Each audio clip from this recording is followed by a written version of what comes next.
What are some communication trends that you should be paying attention to for you and your church? Find out in a second because it's time. You're listening to the Church Digital Sidekick Podcast, part of the TCD Podcast Network. Hey heroes, my name is Tom Pounder and this is the Church Digital Sidekick Podcast. This is the podcast where I bring on ministry leaders and we talk about how you can do ministry more effectively in this very digital and online world. And today I've got my friend Mark MacDonald back on. Mark loves church communications. He's spent years upon years upon years on it. And he is here to share with us some tips on some trends that are happening today in the world and how they apply to church communication. There's 6 tips.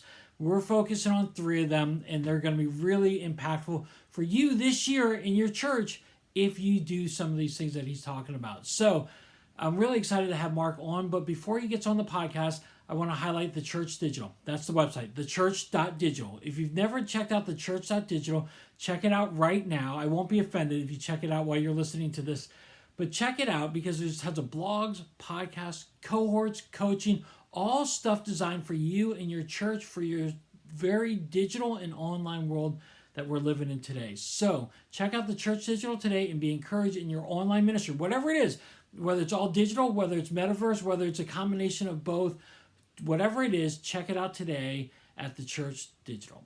All right, heroes. Well, without any further ado, let's get into the conversation with Mark MacDonald.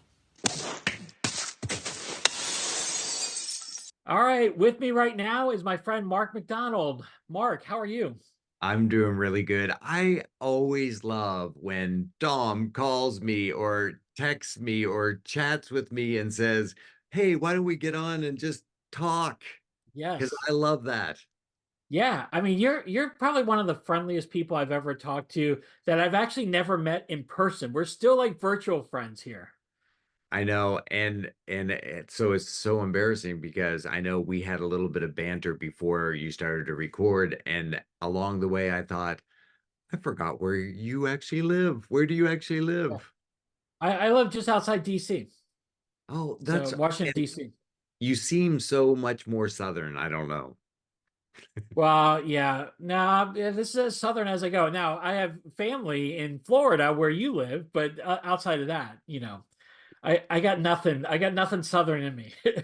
Well, and So I'm northern and I'm trapped in the south, and yet somehow like I'm from East Coast Canada, what we call the Maritime Provinces, and the Maritime Provinces are just friendly people, and oftentimes I'll say, so when you go up through New England, you'll get a certain type of person, and they're not necessarily the reach out and touch you type people, but then when you go like you go across the border into the Maritime Provinces, it's like entering the South, except that when we in the Maritimes care, we actually do care, where sometimes in the South, it's not always that way.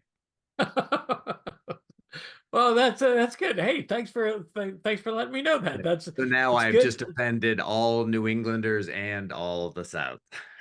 Yes, exactly right. No, I would have guessed that. So, well, Mark, you've been on my podcast numerous times. We've been friends for a number of years. You're all over the internet and all over social media.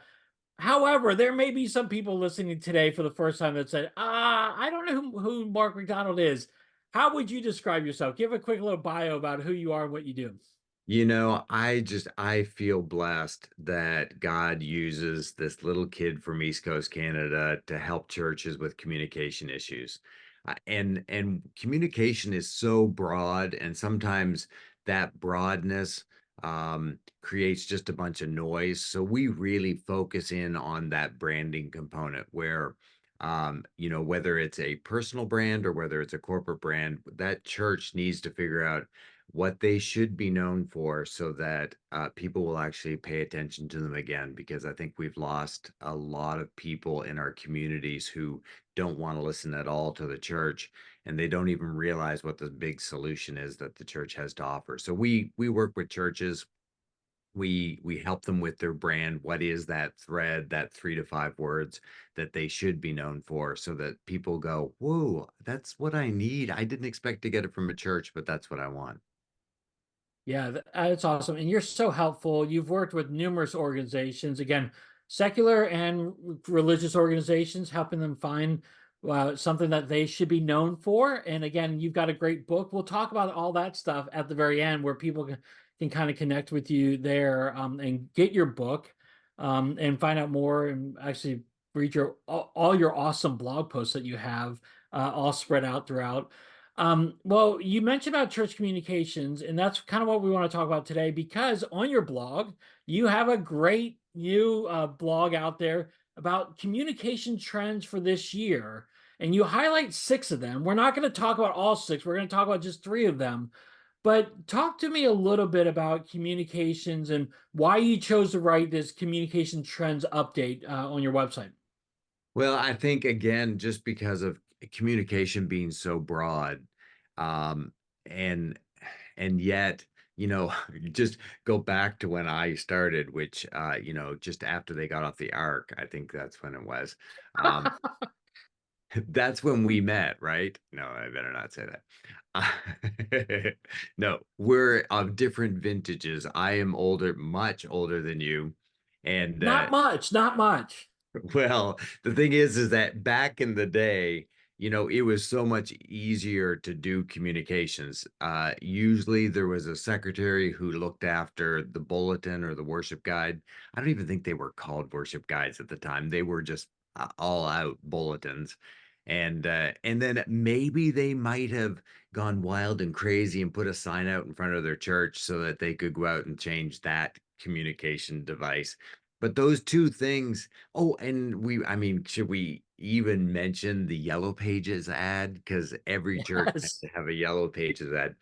And so those three things, I mean, it's pretty simple to keep up with it all. So, what trends do we have this year in bulletins? It's like, we've Yeah. gone to a different format. And what happened over the 80s, 90s, and 2000s was the church just continuously made that bulletin fluffier and fluffier so that by the time that we started, back in the early 2000s, a lot of times we had to talk to churches about, the trend is to actually reduce the size of that and to move to a website. So now it's like every year I keep thinking, so what would the big trend be? And this year we came up with the six. Yeah, that's awesome. And they're fantastic. So I'm going to encourage you. I'll have the link in the show notes. You got to check out the website and the blog post in particular. I'm going to focus on three. These were three that really stood out to me that I really felt like we wanted to talk about. And then we can just kind of banter about it back and forth. But the first one I want to talk about is your first point. It says, define and control how your church is a solution to an audience. Okay, break that down. I'm a dummy, dumb guy. Break it down for me. What do you mean by that? One of these times I'm just going to say, no, why don't you tell me what it is? Because I know you know an awful lot of this stuff. Oh, But really, I mean, there's so much noise in this world. And so as we go into 2024, um, the crazy part, like, and like a lot of people said, so why didn't you add AI in here? And it's like, AI is a huge trend, but it's really more of a trend on a tool side. I don't say, "Oh my goodness, we better talk about a new keyboard," because it's like, that's really not what everyone should be concentrating on. I don't think people should be concentrating on AI unless you want another tool.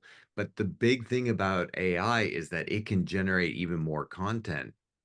So the ease of you can go to ChatGPT or whatever you're using and put in a prompt and say, I need a 4,000 word article on such and such, and like it'll just write it for you. But all of that content, it's the speed is picking up so that there's so much more content that's happening in our world.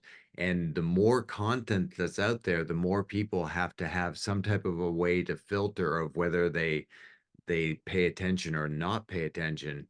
And what we want to try to do as we go into this really crazy, noisy world is we need to know what will get their attention. And the three-step process that we do here at Be Known for Something is say their name, speak their pain, solutions to proclaim. And and the thing is that if you say the name of an audience when you're talking to them, um, like if you have a broad, diverse audience and you say, "Okay, moms," well, every mom goes, "Huh?" Yeah. and and we need to know who we're talking to and what, like really concentrate on who you're talking to so that you can define that audience, which we call personas. And then what is their big pain? Well, if you say, um so moms, is it hard to get a break? And then every mom goes, amen, like praise the Lord, of course, like I see that hand, all of that stuff. And Yeah. and at that point, it's like once we've said their name and we've spoken their pain, then you better, in that engagement, give a solution. So we need to figure out what is the solution we have to offer our audience that we're trying to talk to, or else they will stop paying attention to us.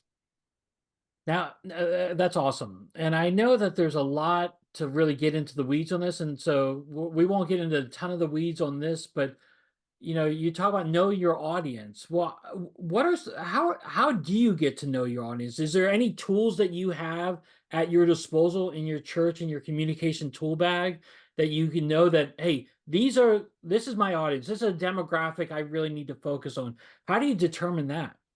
Well, and that's where the complexity happens with the church, is that you have two audiences.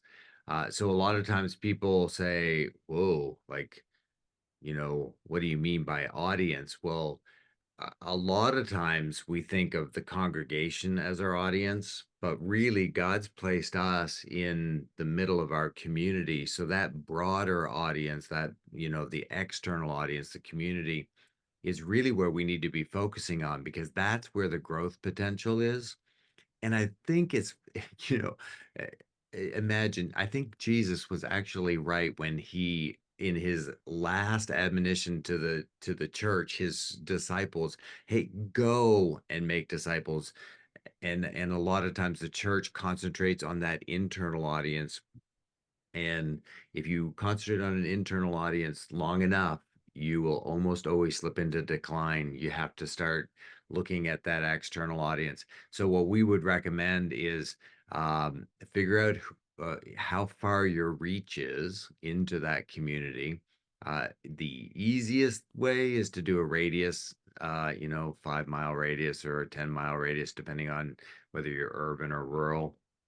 And then take a look at, the probably the better way, which is the way we do it. We go into your CHMS, your church management system, get your database, and you can take that database of all the names and addresses of everyone who lives in your church.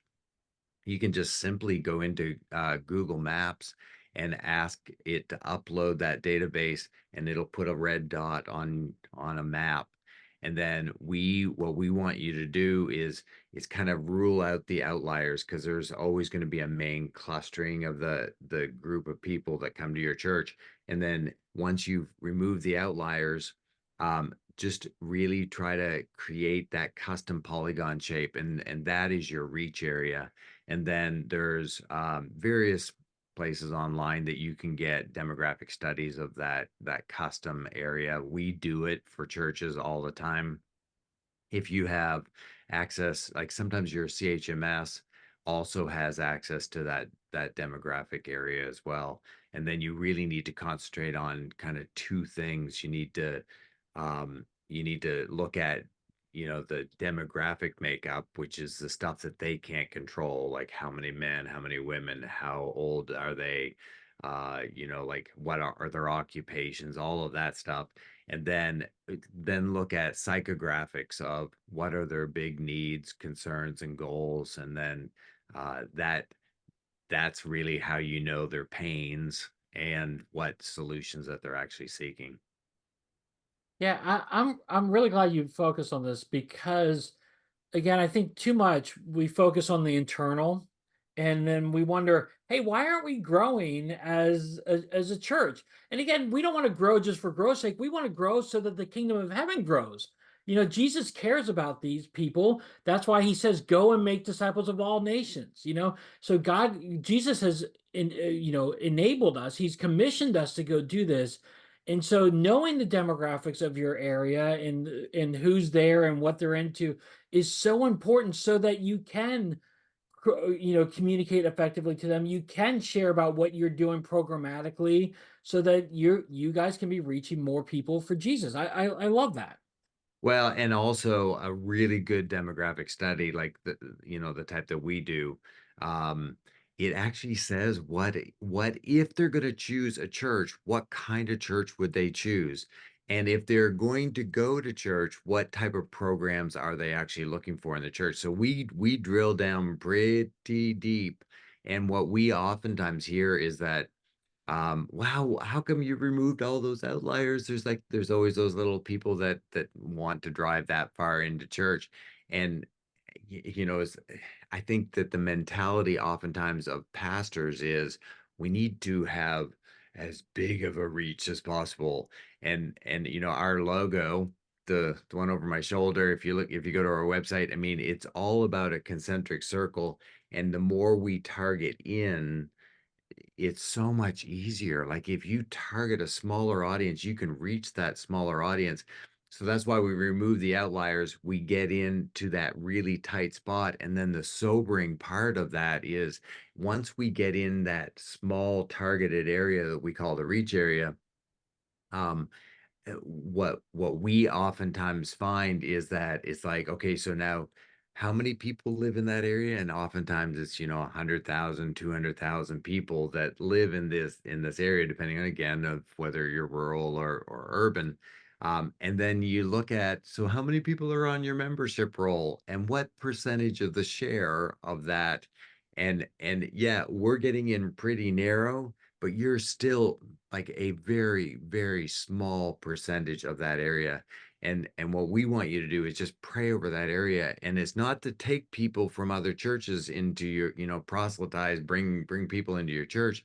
But there are so many people, and again, a good demographic study will actually tell you how many unchurched people are in your neighborhood in that reach area, and that's who we're called to go reach. Yeah, it's good to have ministries and everything that's happening inside of the church, but I'm certainly hoping, the big buzzword is always discipleship.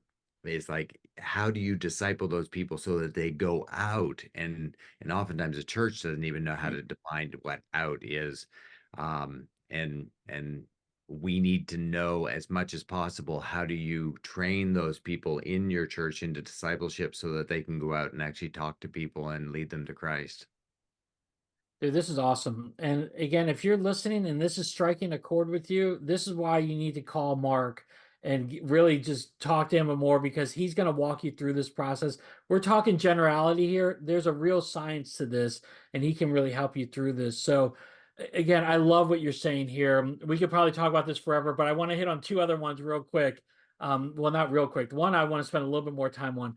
But you talk about another point on this is a church trend, yeah, or communication trend is video, the rise of video. And I love video and I am all in on video. Our church has seen the video really help us reach more people for Christ, encourage them in Christ. So I want to hear from you and your perspective. Why do you feel like the rise of video is a trend that churches need to latch onto? Well, and it's interesting because I was talking to my team earlier today, and we were talking a lot about just the rise of TikTok and Mhm. all those little tiny video shorts. And somebody mentioned they're like, so why didn't Vines work? Remember Vines? Yeah, Y- yeah. I mean, they were TikToks, like they were TikTok videos. And no matter what you think about, the political side of TikTok and how that it's Chinese controlled and blah blah blah blah and all that Yeah, stuff, I yeah. mean, those video shorts are here to stay. And that's why YouTube shorts or reels or stories, like all of those video things, it's just fascinating to me how we don't have a lot of time. We all hate the algorithm that that does the work for us, like that whole noise that we talked about earlier, you can't pay attention to everything. It's like no one sits down and says, "I'm gonna just watch all of YouTube." Like, it just doesn't happen. Like, you can't even keep up with it, the hours and hours that are posted every second. And because of that, we need an algorithm to help us, or else we'll just go insane. Like, you know, you just can't keep up, but you can watch something that, these services believe would keep your attention. So they're doing the work for you and they're just serving you something and you go, "Oh yeah, I like that." And the moment you say, "Oh, I like that," it knows what's inside of your head and it's going to give you lots and lots that are just like it. But they're not doing that necessarily with still images. um it's a we're in a visual world, and a picture is worth 1,000 words, a video is worth 10,000 words, because there's just so much stuff you can get from a video. And so that rise, that trend that's going into 2024 is, if you're a church and you're not using video the way that it should be done, then you should probably just take a pause and think, okay, so how can we do it as effectively as we can possibly do it? Will it be perfect? No, but start and try to get as perfect. But we can talk about that as well, because what is perfection? Well, I'm glad you hit on that because I think during COVID and the rise of TikTok, that it took away the barrier of it has to be perfect. You Mm. wouldn't believe how many times I would see people just laying in their beds and they're doing a just talking about life, and they're having thousands upon thousands of views.